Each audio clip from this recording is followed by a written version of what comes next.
Қайнар мектеп гимназия коммуналдық мемлекеттік мекемесінің қосымша білім беру педагогы Айтуарова Индира.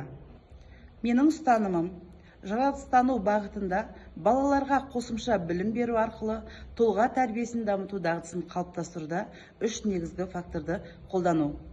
Жаңа ақпараттарды меңгерту, шығармашылық өсуге жағдай туғызу, өзін-өзі тануға және айқындауға жағдай жасау. Мен осы ұстанымды ұстай отырып, мынадай нәтиже күтемін. Жаңалыққа жаны құмар, шығармашыл, өзіндік ой пікірі бар, жан-жақты дамыған тұлға қалыптасады деп күтемін. Осы ұстанымды жүзеге асыру барысында 4-ші сынып оқушыларымен жүргізілген бір сабағымды ұсынғым келеді. Сабақтың тақырыбы табиғат білгірлері. Сабақты мен сайыс түрінде ұйымдастырып өттім.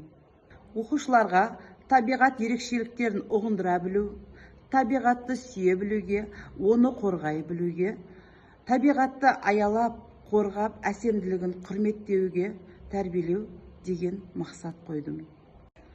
Сабақ 3 кезеңнен тұрады. Ұйымдастыру кезеңі, оқушыларды топқа бөлу, әділқазылар алқасымен таныстыру, сайыс кезеңдерімен таныстыру, топтардың атын анықтау.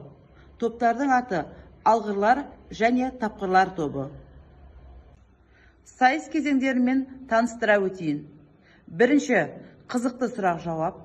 Екінші, тез ойла, көп ойла. Үшінші, табиғат ұяшығы. Төртінші, тілектер тақтасы. Бесінші, табиғат ғажайыптары. Алтыншы, бағдаршам әдісі. Жетінші, Каспий Голд әдісі.